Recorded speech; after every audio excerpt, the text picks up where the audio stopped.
Hi, Jonathan Growall. That's not my normal voice. I'm Matt.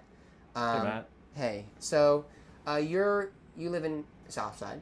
I do. Okay, Southside Flats specifically, or I live in the flats on 24th Street. on 24th Street. Yes. And you do work in also real estate.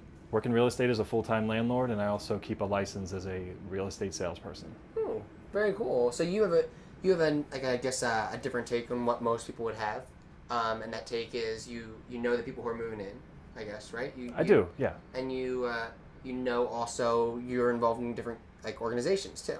I am. I'm a board member of the Southside Chamber of Commerce, and active board member. We've helped to create an initiative this year called Trail Town Southside. And those are two different areas. So the Chamber of Commerce, I guess. Tell me about that. Tell me about the businesses that have been here, if you know, or the businesses that are moving in here, and I guess the interaction with the businesses in the community. Sure. Yeah, it's a business group. It also has a lot of residents who are active with it. It's bars and restaurants. It's shops. It's retail, commercial spaces, law offices, real estate offices. You name it for the South Side. And some are not even in the South Side. They're just big fans of the neighborhood. Ooh. Okay. And then that sort of is totally separate and not opposed but distinct from Trailside Pittsburgh, which is about Trailside Southside, or it's Trail Town Southside. Trail Town Southside. Yeah, that is an initiative that we brought in from sort of the rural areas of the Great Allegheny Passage, which is going to be finished June 15th. What's that? What's the Great Allegheny? It's a bike trail. It connects basically not here, but on the other side of the river.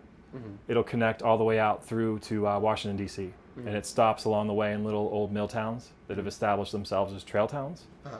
And that's an initiative that was popular out that way, so we brought it here to the South Side to help better connect trail users to our awesome commercial district, which is right that way. Yeah. And get them off of the trail, which is back that way. Yeah. And there's also a trail here, which is actually the Three Rivers Heritage Trail. Oh. So those two trails join, and you have access to basically all sides of the river and city neighborhoods that connect to it. And then we also want to get our residents out onto the trail, cleaning it and riding on it, enjoying it, that kind of thing.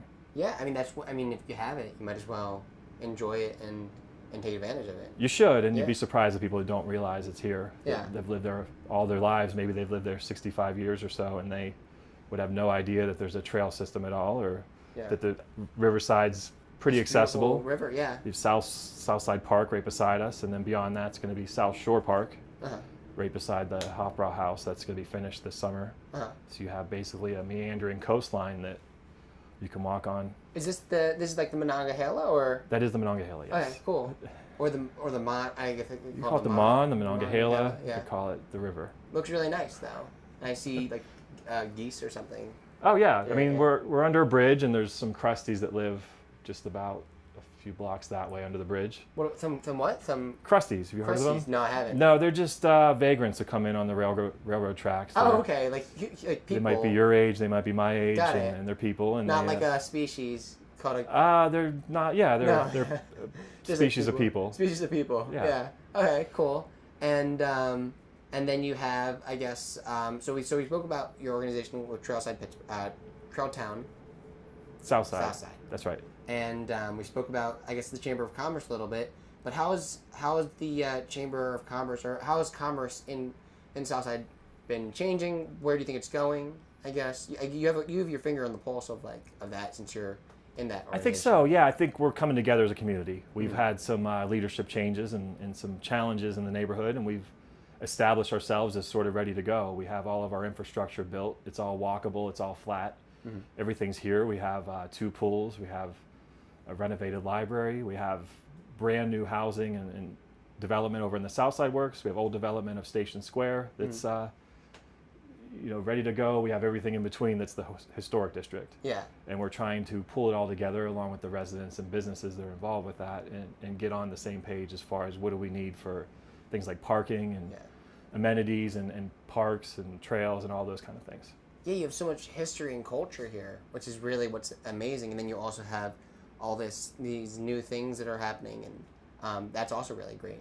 That's right. Yeah. It's a great mixture of old and new, and old and new ideas, old and new infrastructure.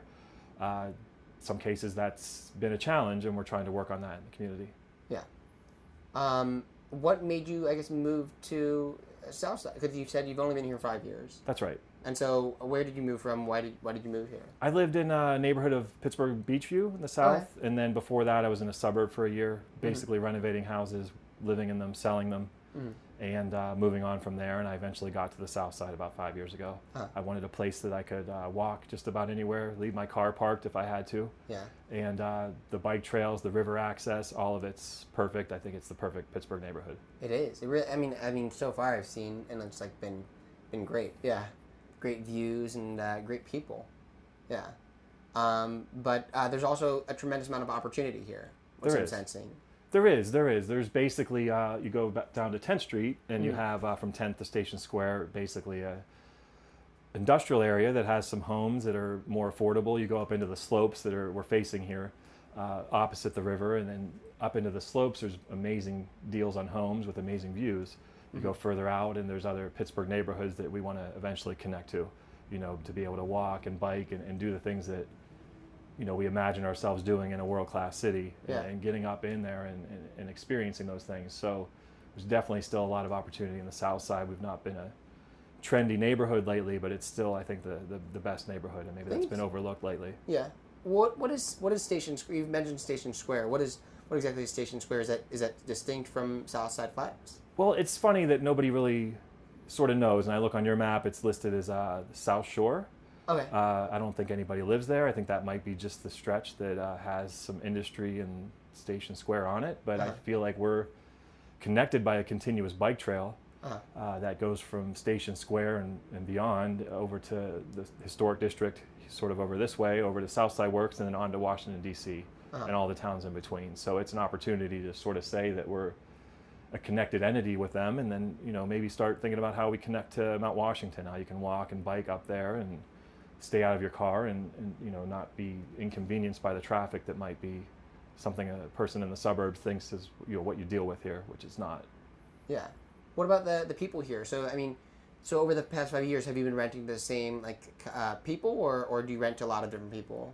Run into a lot of different people. We have some monthly events now that the Southside Chamber of Commerce has started that I've gotten to know a lot of people through those, and that's a monthly happy hour. They pick a local business and sort of have a cocktail hour, or two, and then that's once a month. And I also have a group of friends here that I've held on to for a while, and there's definitely a lot of entertainment venues and gathering spaces, coffee shops, that kind of thing that we could just gather at, and they're plentiful. You have a stretch from say around 8th Street or so all the way to 28th, and it's just full of things to do and places to meet people. You have a lot of young people, and you also have a lot of residents that have been here for forever. You do. You have a nice mix. You have the older folks that have been here forever. You have college students. You have people like myself that are professionals. Maybe we're not quite young professionals anymore. You also have families that are here, and we have a great neighborhood elementary school, Phillips Elementary, that is always highly ranked, and it's always one of the neatest little things to walk by and watch the plants they put out and the things and events and activities they do. They have plants on their little fence, a little herb garden that's a vertical garden, and they have a lot of little events that go on and caroling and different neighborhood things. It's still a true neighborhood school that people want to send their kids to. Yeah, you don't have it as much anymore. Not as often as you would think, and not as often as you would want, and it's still here and it's alive and well on the south side. Oh, cool. Well, thanks for being on the show. Sure. I think this about rounds it up. And, South Side Flats. That's where it's at. You can That's have right. It. I just made South up Side that jingle. Flats, that's where it's at. Well, that's where it's at. Yeah.